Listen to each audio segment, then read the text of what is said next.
O Lord, you are my portion and my cup. It is you who uphold my lot. My boundaries enclose a pleasant land indeed.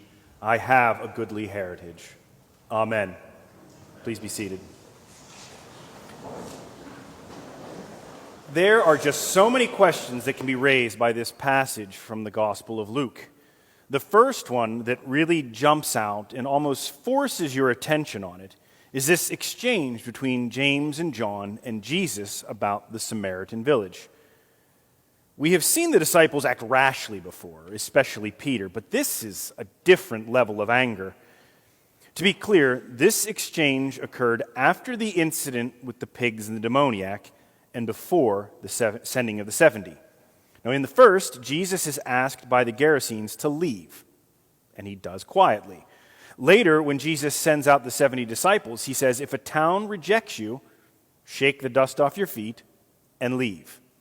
In neither case of rejection does Jesus start throwing fireballs in the city to burn it to the ground, as James and John suggest here. So, where did the sons of Zebedee get this idea to ask for this punishment for the village?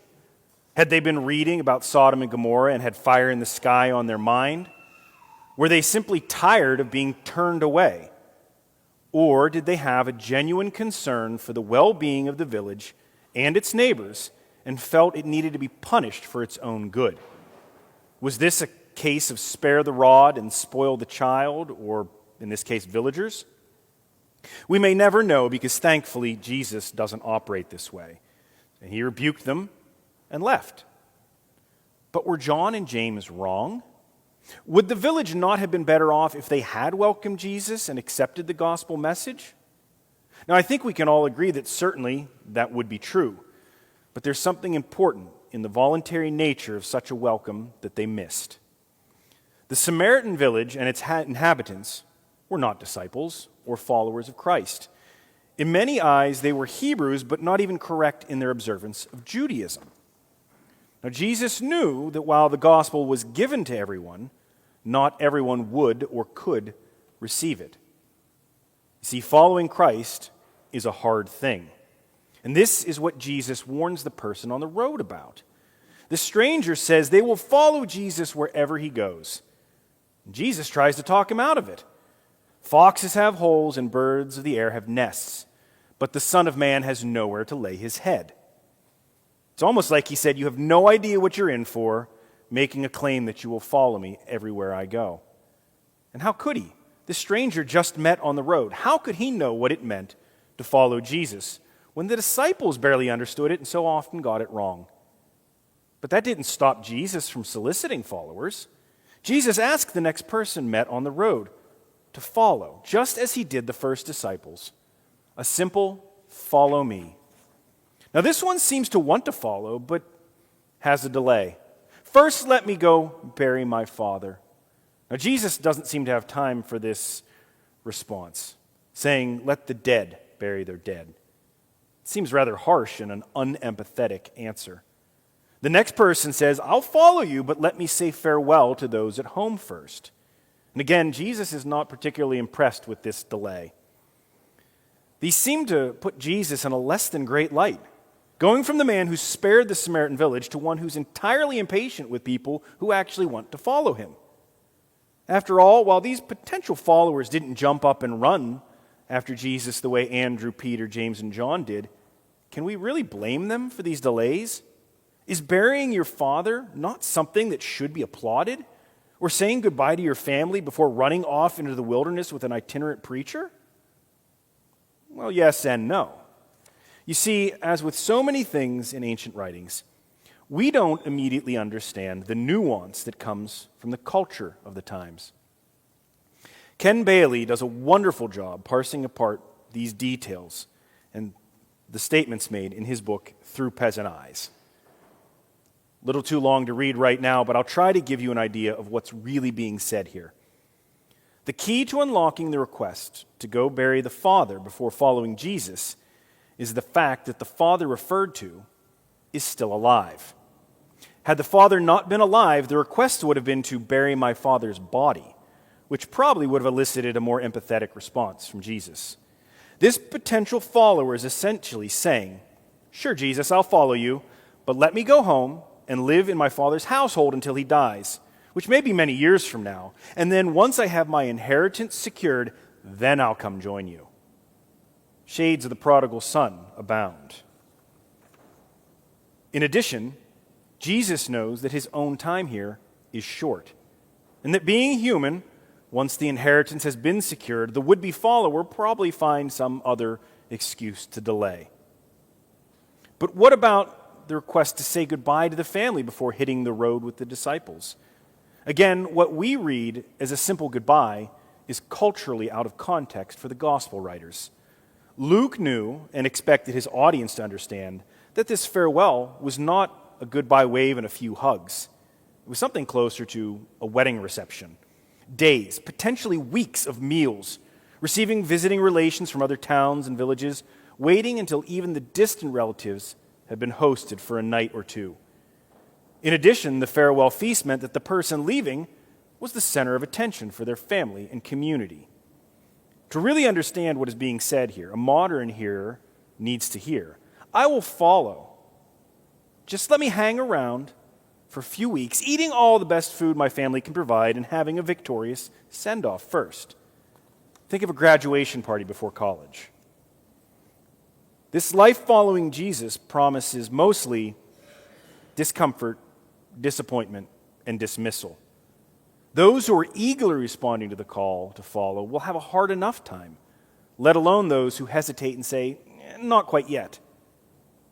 Now, most of you have probably never seen an animal-drawn plow, let alone used one. But I can speak from personal witness that it takes 100% concentration and commitment.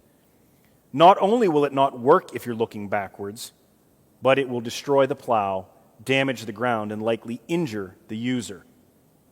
Following Jesus is no less precarious. And this is the important part that is so hard to wrap our heads around. The Samaritans rejected Jesus, and he did nothing to punish them. In fact, he rejected pleas to rain down fire to change their minds. They get off without a penalty, save the eternal one. But those who presume to follow Jesus, they're called lazy, inattentive, and even dangerous for entertaining second thoughts and not jumping in 100%.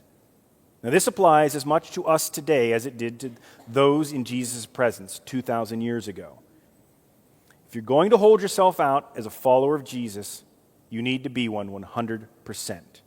No waiting until you're ready, but responding when you are called. Now, this could turn into a message of don't skip church on Sundays, but that's not really it. In fact, oftentimes, following Jesus means something else entirely.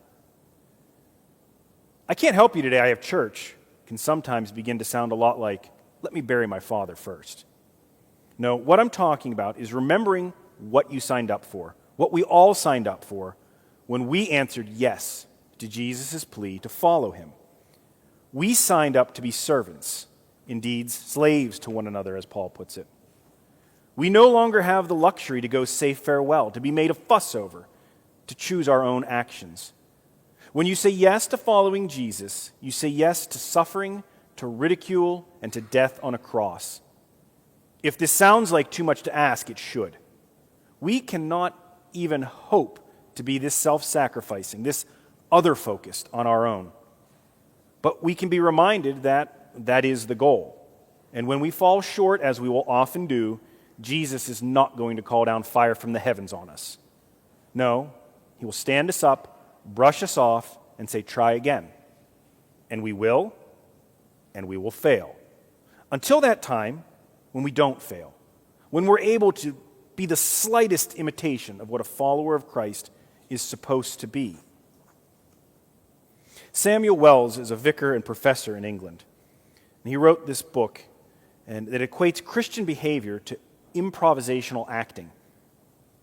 In improv, you cannot be yourself. You cannot even be who or what you want to be if you hope to play out a successful scene with your partners on stage.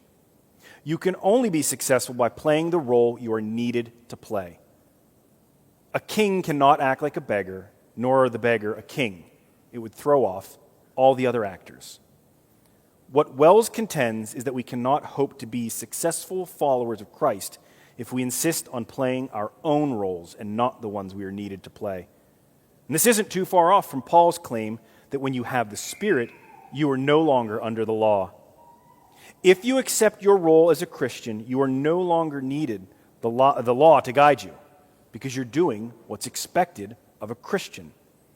Now, this does not mean acting out of falsehood or simply pretending to be something you're not. No, in truly effective acting, and particularly improv, you become the role. You know what the person would say and do in any situation, and you embody that. I'm going to leave you with one more analogy that illustrates the difference between the Samaritans and the would-be followers.